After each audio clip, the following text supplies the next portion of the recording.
हर समस्या का समाधान होता है। दिल को छू लेने वाली कहानी। एक व्यक्ति गाड़ी से उतरा और बड़ी तेजी से एयरपोर्ट में घुसा। जहाज उड़ने के लिए तैयार था। उसे किसी कार्यक्रम में पहुंचना था जो खास उसी के लिए आयोजित किया जा रहा था। वह अपनी सीट पर बैठा और जहाज उड़ गया। अभी कुछ दूर ही जहाज उड़ा था कि कैप्टन ने घोषणा की, तूफानी बारिश और बिजली की वजह से जहाज का रेडियो सिस्टम ठीक से काम नहीं कर रहा, इसलिए हम पास के एयरपोर्ट पर उतरने के लिए विवश हैं। जहाज उतरा। वह बाहर निकलकर कैप्टन से शिकायत करने लगा कि उसका एक एक मिनट कीमती है और होने वाली कार्यक्रम में उसका पहुंचना बहुत ज़रूरी है।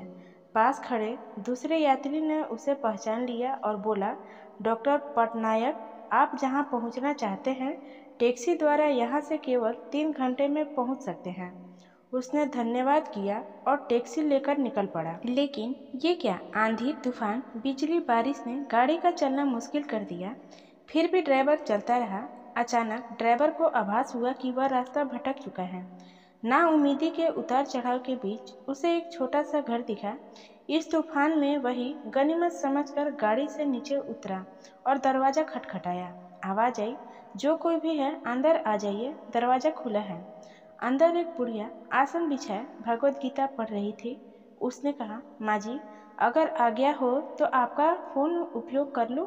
बुढ़िया मुस्कुराई और बोली, बेटा, कौन सा फ़ोन? यहाँ ना बिजली है न फ़ोन। लेकिन तुम बैठो, सामने चना अमृत है, पी लो, थकान दूर हो जाएगी। और खाने के लिए भी कुछ न कुछ फल मिल जाएगा, खा लो, ताकि आगे की यात्रा के लिए कुछ शक्ति आ जाए।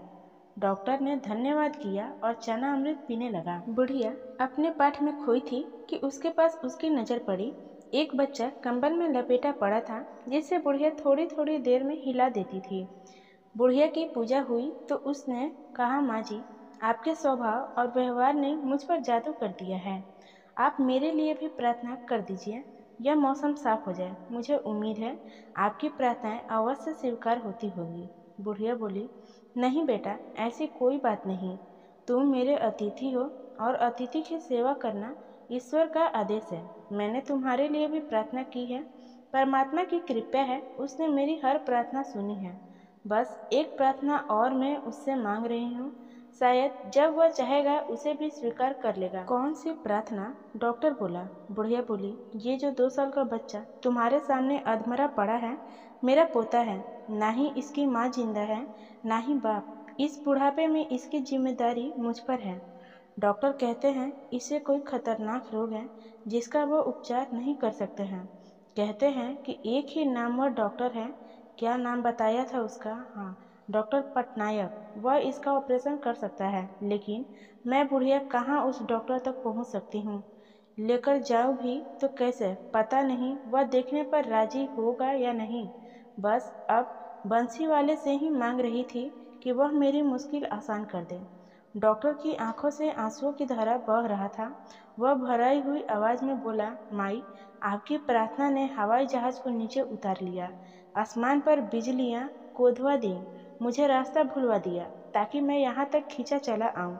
हे भगवान, मुझे विश्वास ही नहीं हो रहा है कि एक प्रार्थना स्वीकार करके अपने भक्तों के लिए इस तरह की भी सहायता कर सकता है।